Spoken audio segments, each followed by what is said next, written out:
Welcome to Integral Talks, a podcast series brought to you by Integral Advisors, where we dive into the world of compliance, risk management, and due diligence, and provide you with expert insight and analysis to help you make more informed business decisions. Hello, and welcome back to our podcast. I'm your host, Alberto de la Portilla. As always, thank you for tuning in and for subscribing. We do our best to bring you interesting guests and topics on a regular basis, and today's episode is no exception. So let's get into it. A large portion of the population in Latin America has historically been unable to have access to basic financial services. Technology is rapidly changing this paradigm. The demand for wider financial inclusion in the marketplace to serve individuals and businesses previously unserved is ushering in financial innovation with well-designed products to meet economic needs in developing countries. Digital payment systems through mobile wallets and fintech platforms offer a way for individuals to access financial services without needing a traditional bank account. Many say the impact has been transformative, but there's a lot of room to grow. During a recent interview with CNBC, the CEO of Mercado Libre, which operates online marketplaces dedicated to e-commerce in the region, said that roughly half of Latin America remains unbanked or underbanked, which of course creates opportunities, but also challenges. Our guest today is Alan Cueli. As head of products and innovation for Visa, Alan has been a leader in bringing transformative initiatives to Latin America, specifically Central America and the Caribbean. In this role, Alan works closely with clients, fintechs, and partners in delivering Visa's consumer products and capabilities based on application programming interface, or API, that enable businesses and consumers to manage digital payments. Welcome to our podcast. Thanks for having me, Alberto. So I want to begin around this theme of financial inclusion, which I love that concept. So at Visa, I would imagine you've done your share of research, you've got access to data. What in terms of financial inclusion does it show around digital payments and the impact that it's had in the region? I have some good news to share. I mean, that there has been progress. There's work to be done for sure, but there's been progress. If you look like from 2019 to about 2023, we had about 100 million people get banking credentials for the first time. So that's huge. You know, driven by kind of some of the challenger banks, some of the fintechs, guys like Nequi, guys like Nubank, et cetera. We've also had traditional banks extending their reach to go after consumers, like what BCP has done with Yape in Peru, et cetera. Right. And certainly the growth of real-time payments or RTP schemes, like the success that Pix has had in Brazil or Sinpe in Costa Rica. So, you know, good news story in terms of folks getting credentials. At the same time, you know, devices have also been critical to drive new experiences, right? You've got about anywhere from 400 to 450 million mobile subscribers throughout the region. And in the past, maybe folks said, well, maybe those devices don't have the bandwidth, don't have the feature set. They increasingly do data. They're also coming with data. And that opens up, you know, the gamut for a whole set of new experiences. Now, when you layer in the effect, so now you've got more, you know, devices, you've got people with bank accounts, you layer in the effect, the catalytic effect that the pandemic had, right? And that's where we see the acceleration. Just for ourselves, you know, in the first month of the pandemic, going back to March 2020, we had about 13 million people make their first e-commerce transaction. Maybe they were scared to do it before, maybe now they had to because there was no other way. So e-commerce started blowing up. Even today, our studies showed about 57% of people shop at least once a week. E-commerce is the fastest growing, you know, part of our business, and Latin America is the fastest growing region globally for e-commerce growth. So, you know, one, hey, I got used to a new way of doing things. I start banking, you know, digitally using my mobile. I now kind of shop online. And contactless is another thing that took off. Again, first motivated by fear. I don't want to touch your card. I want to touch your bills because of the fear of contagion. But, you know, today the consumers have widely adopted it. They see it's fast, it's convenient, it's secure. And today about 60% of all of our transactions are contactless. So you see, hey, once you try it, you adopt it, you keep using it. All of this, then the impact though, when we look at it, you know, I've been in this industry now for close to 3 decades, closing out 3 decades. And when we started, it was about 80% of the transaction were cash and checks. If you fast forward to 2019, we had brought that number down to about 58%, right? So almost 20 plus years, 22 percentage points down. 3 years later, though, that number had gone down 37%. So we dropped 21% percentage points in 3 years, that it took us 20 years to get to. So really, it's moving forward. There's still more work to be done. Some of the channels that people are using now to bring in greater financial inclusion are around remittances. Our region is a big recipient of remittances. Yep. We've got great partnerships with Western Union, MoneyGram, Remitly, and others to send it straight to a credential, right? So a lot of banks are using, if you're receiving this remittance, why not open up your bank account to receive this electronically going forward and then having a payment method. The other big one to drive financial inclusion has been urban mobility, so mass transit space. Right. We've done a lot of work building acceptance into these places, from simple things like the subway in New York, transfer for London, Rio. In my region, in Guatemala, in Costa Rica, in Dominican, Panama, we've got acceptance there. But then the next big thing is how do we unlock these people that need to use a transit to give them a payment method for their everyday business or everyday spending. Right. And so, collectively, that's helped move things forward. Again, the pandemic gave it a turbo boost, but a lot of positive steps happening. More to be done, but a lot of positives happening. Yeah, and I was going to ask you about the pandemic because I would imagine that the impact of the pandemic was just almost like exceptional because it really pushed a lot of people away from the traditional cash transactions towards more electronic payments, right? So that's right. It compressed the time frame. If you look, changing consumer habits is something that takes a long time. I reflect on it even when we go to something in the airport. You've got the people with the paper ticket, right? You've got the kiosk where you could check in. You got the mobile phone, but people still seem to stand in the line to check in at the counter, right? So that just shows you that's something that's been around for a while. But the pandemic forced people because there wasn't an option. And sometimes fear, rules, I don't know how to do this, but they were forced to take the time and energy to do it. Yeah. And again, once you do it, you like it, you see that it works and it's easy and it's convenient, and then you keep doing it. And that's what we've been trying to build on, that momentum to continue, pushing forward the digital agenda. It's interesting. Latin America has always been about traditions, and so you have what generation that likes to do things the old way, the old school way, and then their children and their grandchildren are adopting technologies and embracing it. Do you see that same shift occurring? You have a generational gap, but do you see kind of the older generation beginning to? I get that COVID probably force-fed that into them. But do you see that also impacting a kind of a more senior generation in Latin America? Yeah, you still have that generational shift. One big thing about Latin Americans' population is it tends to skew younger. I think you got half of the population that's less than 18 to 21. Right. And a lot of them then have experienced these digital experiences. And so for them, there's no turning back. They're, the early adopters. Of course, the older generation still have kind of maybe more, they want to do things in person, don't mind going to the bank to, engage socially. Right. Also, Latin America is very much about social relationships. That's true. But yes, we've had, kind of that digital adoption across the board, but obviously more pronounced in the younger segments. Yeah. I want to go back to impact and just from again, the impact of digital payments on local businesses, all right, in the region. And I know your focus is Central America and the Caribbean. Correct. So give some examples of how these sort of new interfaces and these structures have kind of facilitated e-commerce among the kind of small business communities. Yeah, look, small businesses are the overwhelming share of the economy. Right. They power the economy. And I think small businesses, there's a couple of ways they win with digital payment solutions, right? First, they've got the ability to accept payments. And, all the studies show when people pay with a card product, they tend to have higher average tickets, right? So you're driving incremental sales, so that's a win. I think at the same time, being able to receive those let's say, card receivables in the form of an electronic payment method, you also have the ability they have disbursement needs, needing to pay their providers. And so now they've got a tool to do that. Right. In addition, a lot of banks then will use that incoming flow of the receivables to provide credit and to provide financing that we know is important.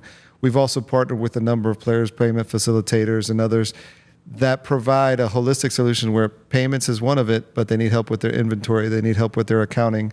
We mentioned the pandemic and the flip. We also, we try to collaborate with the ecosystem where we bring solutions, our clients bring solutions, but partners and third parties bring solutions. So for example, we host, we try to kind of find or do early stage scouting of fintechs through this program we call the Visa Everywhere Initiative. Just as an example, one of the winners for Latin America was actually from Central America, a company called Figaro. Figaro helps small businesses do that kind of offline. I'm a physical merchant to go online, to get them set up and enabled to be able to sell online. So those are ways we help. I mean, one is through our clients, because ultimately we're a B2B2C, business to business to consumer, and small businesses network. So through our clients, providing the credentials, through our partners, providing all these value-added services to help enrich them, not just from simply accepting payments, but all the other capabilities that they need to unleash to fulfill their potential. I want to talk a little bit about digital divide, and so we've kind of just brushed on that, but there's a lot of parts of Latin America, particularly more rural sections of that don't have access to the internet or don't have a phone. So how do you sort of navigate that? Obviously, you want to, foster as much financial inclusion as possible, but there are some realities that are challenges. So how do you navigate that while at the same time trying to kind of increase market share?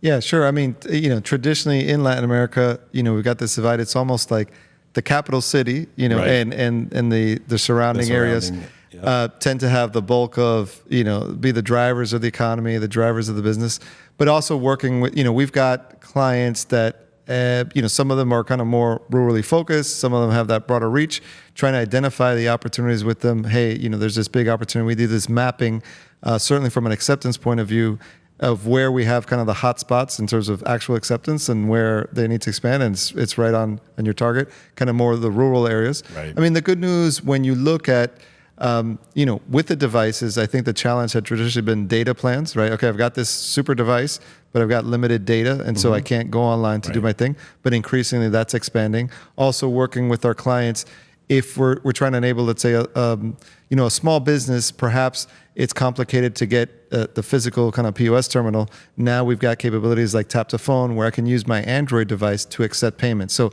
I'm eliminating kind of the need for kind of that bulky, expensive infrastructure and go to a simpler infrastructure, right? Where you can just tap and go and just make the whole process a lot simpler. So you talked a little bit earlier about there's been a shift away from cash transactions. Latin America has always been cash reliant. Yeah. Still is to some degree. But you're seeing that shifting away from cash, right? Definitely. I mean, these figures that we kind of mentioned earlier, maybe 2019, 58% was cash and checks. By 2023, 37%. So still, a good chunk. But if you look at the trend line over the last few years, it's been an amazing transformation. And again, part of that is the devices. You've got new players offering new services, and also just these 100 million kind of newly banked customers that now have an electronic payment method and have the ability to participate in the ecosystem. Yeah. So again, lots of work to be done, more so in rural areas than in the urban areas, but a lot of work that's happened over the last 4 or 5 years. That's great. Let's talk a little bit about safety. Okay. And we deal with issues like fraud and compliance and risk management all the time. Can you talk a little bit about mechanisms that are in place with different products, just generally, or as specific as you want to be, that enable security against identity theft, fraud, and ensure that there's transparency in these sort of digital payment transactions? Definitely. As we see kind of the growth of all these kind of connected devices, because a greater share of our transactions are where you're physically not present with the merchant, or perhaps you're using a device, instead of a card. So anticipating the growth of that kind of Internet of Things, the IoT, the connected devices, one fundamental platform that we introduced is called tokens. So tokenization involves, it's basically, our card scheme is based on 16 digits. Visa cards start with 4. Is to use an alternate, because in the old days, if I took your card number, I could go out and shop wherever, right? Right. And so with the token, I have an equivalent 16-digit account number. It's different, right? So we're kind of hiding, we're preserving, we're trying to protect that sensitive PAN personal account number. We're trying to protect that sensitive PAN from getting out there. So you use a token, and it's got multiple layers of security. So each tokenized transaction comes with a unique code per transaction, which is a cryptogram. It's based on public and private key kind of technology, cryptography. So we got this cryptogram. So for a criminal, right, I've got to get this token, which is difficult because we have the token vault. So those tokens travel through the system, get to Visa, we'll detokenize it and send it in an authorization transaction from this acquirer who deals with the merchant. We'll send it to the issuer who deals with the cardholder. So one, that's a tough hurdle. So if you cross that hurdle, the second thing is you've got to have the cryptogram. You've got to have this algorithm that generates this, or else it's not going to work. Right. And then the third piece, even if you're able to do that, it's kind of domain controlled. So for example, if I have an Apple Watch, the token that I have on the Apple Watch can only be used on my Apple Watch. Can't be used elsewhere. Okay. So that's how we're trying to kind of devalue the data, make it difficult, lots of hurdles to get the data, but even if you get the data, it's not really worth something for criminals. So, it started with the mobile payment use cases. So think of the Apple Pays, the Google Pays, the issuer wallets. And now the next big area is card on file payments. You've got your Amazon, your Netflix, your Spotify. You've got your card, your credentials set up in different places. You save in these applications. You're saving. Right. And, back in the day, if you remember many years ago, Target had that big breach where, there were 40 million credentials stolen. So that's our way to kind of protect that from happening, to make that more secure. Even if you look at something like contactless payments, right, where 60% of all our transactions now are contactless, there's a chip on that card. And same thing, I've got to be close. First of all, the terminal does sort of a digital handshake with the card to make sure if I'm the card, I'm sending the data, it's only going to go to a valid, recognized, trusted party. I've got to be within 2.5 to 5 centimeters of the actual terminal for that to activate. And again, it also uses that cryptogram. So it's a unique code to help protect it. And where we've seen, contactless is maybe 20 years old. And usually this starts with the floor limit. Below a certain amount, I'm going to not ask for PIN. Above a certain amount, I go for PIN. Europe is where it kind of got established. In the countries, they see it's safe. They keep raising that floor limit. You can go to Europe now, pay contactlessly for your hotel, several $100, maybe $1,000 for your hotel, and all that's done contactlessly. So it's a way, and we've seen our fraud rates come down when we use tokens, when we use contactless. It's been a win. Is this? And I would imagine that at your organization, there's constant R&D in this area, right, to continue to stay on the cutting edge, because obviously there are bad actors out there and they're finding ways to, skirt. It is a continuous cat and mouse game, and they're going to continue to see what they can do. So we launched tokens in 2012. It's interesting because this year we actually put out a press release. We've launched kind of our 10 billionth token. So again, all these different use cases. We started off with mobile payments, but it's just continues to expand rapidly. Each token is unique to. So tokens can be one or to individual. No, it could be to a device. So for example, a particular use case, your Apple Pay will have one token. If you've got your card stored at Netflix, you'll have another token. So you have like a many to one relationship. So Alberto will have multiple tokens tied to his one kind of PAN, his personal account number. And that's what's made this. And it's great also from a simple thing like lifecycle management. When a merchant has, say, a breach, they may lose, 30% of their clients because you've got to reacquire them. We have this lifecycle management where if a card is lost or stolen, I can automatically update that token. And so for the merchant, he wins because I don't have to reacquire all these guys. The consumer wins because, hey, my information's set up and I don't have to take that extra step. Right.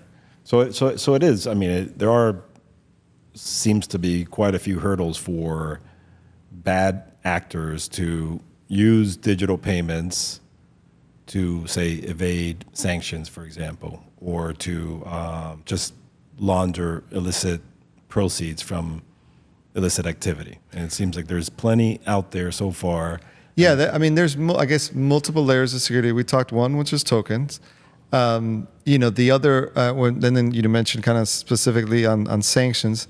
Right. Certainly as a payment network, that's a mission critical item for us. We've got many internal processes in place to ensure prompt compliance. Obviously, a lot of geopolitical events that are changing the nature of sanctions. But with those processes, our sanction screening program prevents Visa from doing business with sanctioned individuals, entities, or countries.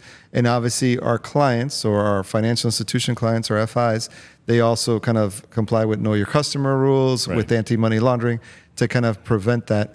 But it's kind of this combination of technology and processes that help us avoid that. The other big area is authentication. That's an area that's undergoing a lot of change as well. I mean, traditionally, it was your card and maybe your signature that it was your way to kind of validate you.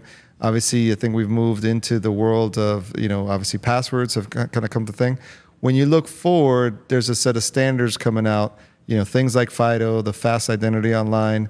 That's the global set of standards to try to take advantage of biometrics. People are overwhelmed with passwords, so they tend to reuse passwords. And that way, if a criminal gets one password, they'll try it out on maybe 10 or 15 things. So can you just elaborate a little bit? What is FIDO? So FIDO is a global industry standard called Fast Identity Online. It's an interoperable standard that sets kind of rules of the game to take advantage of all that powerful kind of biometric authentication you have on your device with you today, right? So it's also based on public-private key kind of cryptography. So I will have a private key that's stored on my device, and I'll have a public key that I send out. So for example, we're going to launch this Visa payment passkey, right, which is built on FIDO standards. The idea is that passwords, one-time passwords, those text messages are going to disappear, be replaced. So you'll have a one-time enrollment, right? So you look at your face, enrollments. The biometric information will never leave the device, so that gets stored and validated by the device. But for example, I can tie your biometric authentication to a credential.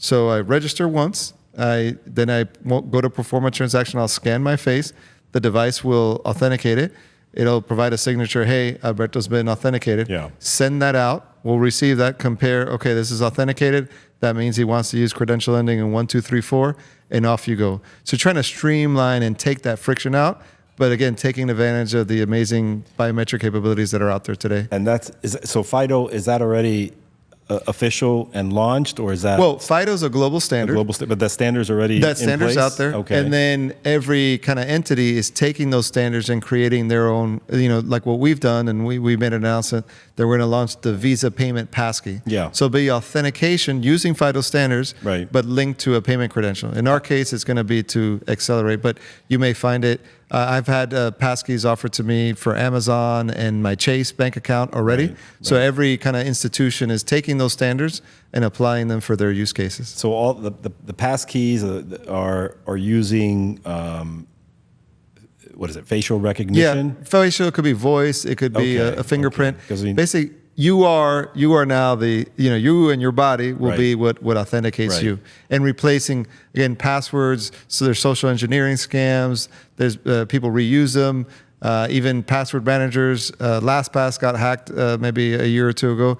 So this kind of replaces that with the biometrics. The scary thing is when you see using artificial intelligence, people are able to replicate someone's face on another. And so you've seen it just socially, like on Instagram, I wonder how FIDO or whatever the passkeys can get past that and ensure that the actual face that you're looking at belongs to me and not some hacker in North Korea or something. This is kind of the dance, right? The continuous dance of innovating and then making the tweaks. AI is getting better. Certainly, a lot of this biometric is making sure you're alive and not just kind of a static image. But certainly AI is going to make things harder. Even like social engineering, back in the day when you'd get those phishing emails, with the mistakes, the spelling mistakes, and the bad grammar, you immediately knew it was a scam. Nowadays, that's going to get a lot better and drive that sense of urgency. People impersonating maybe your CEO, and you get that email like, "Ooh, I need to reply because it's the CEO," and it reads just like the CEO would write it. Or maybe he leaves you a voice message that sounds just like the CEO. So.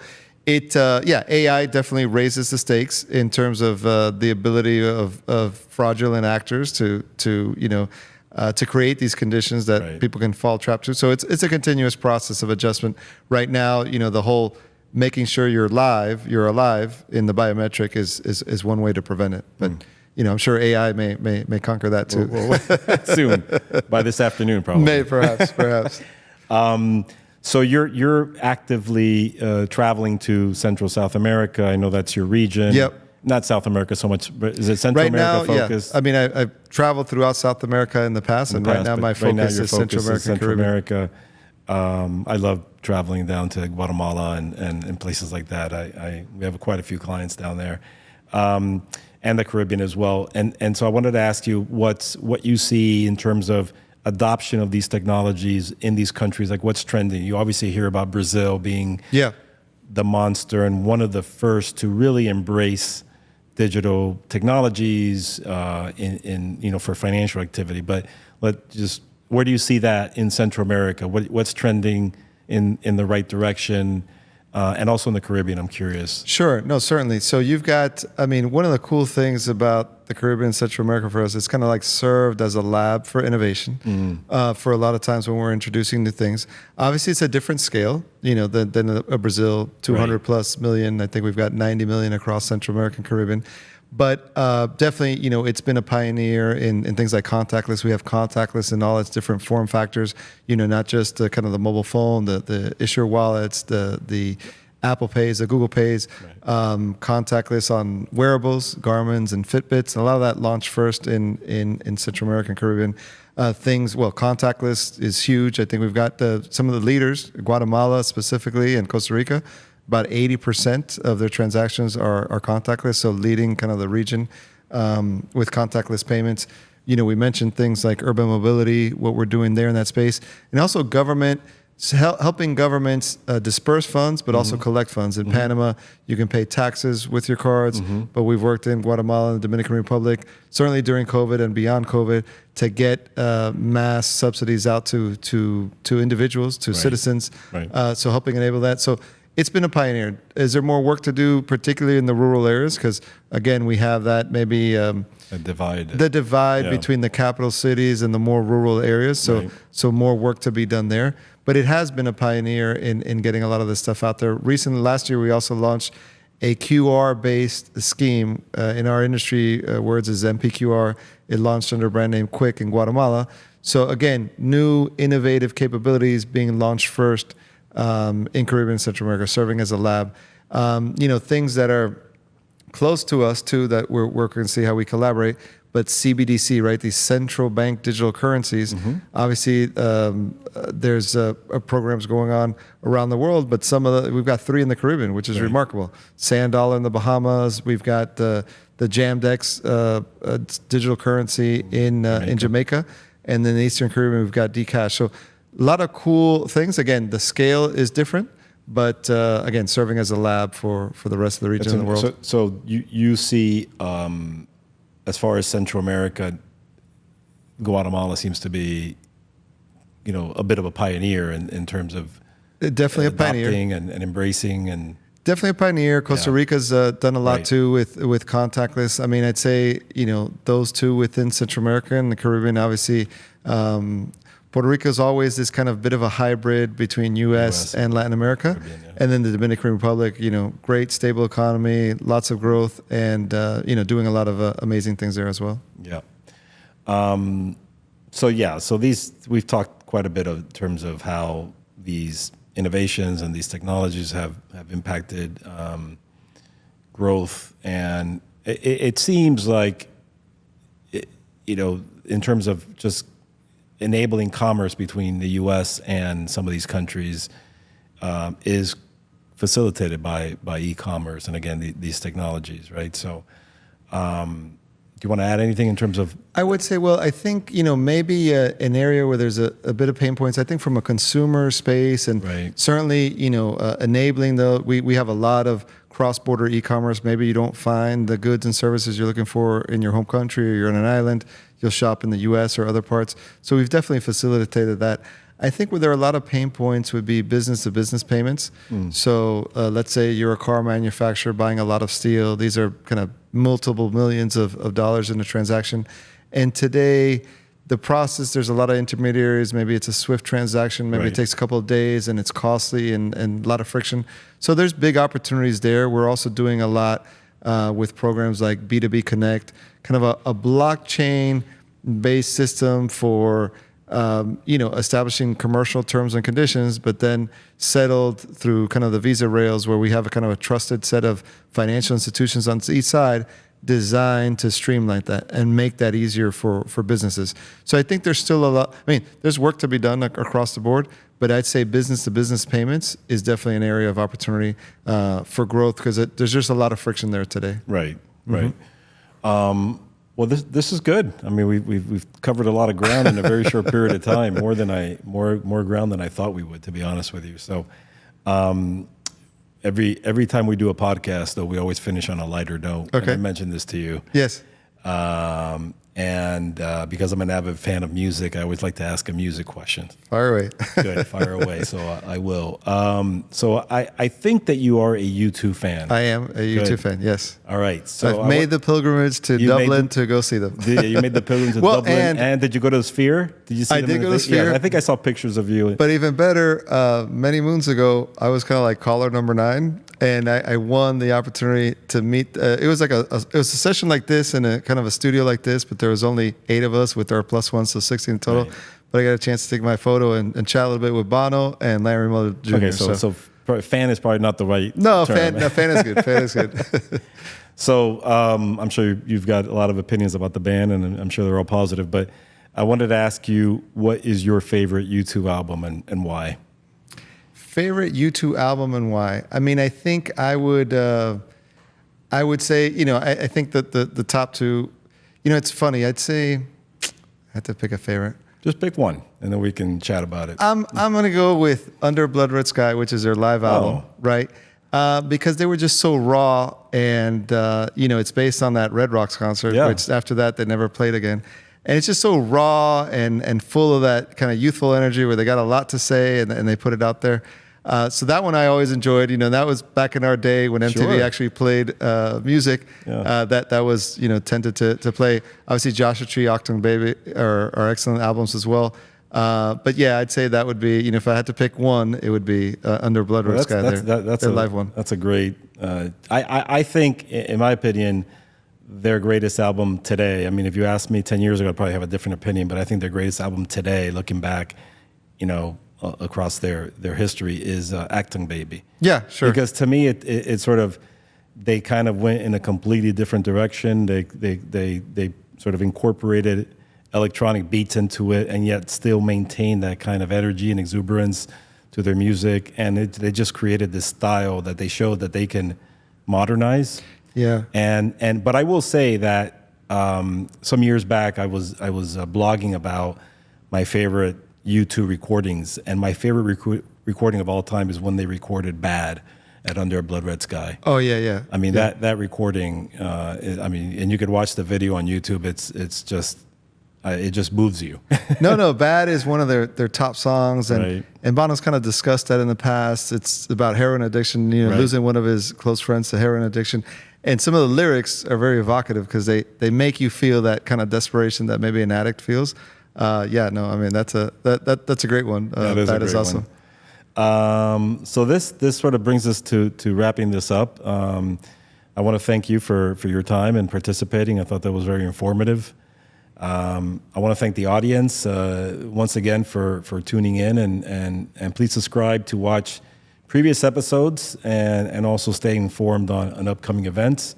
And until next time, thank you. Well, thank you, Alberto, for having me. It was a pleasure, so I enjoyed it. Yeah, we covered digital payments and Bono. And music. How's that? So thank you.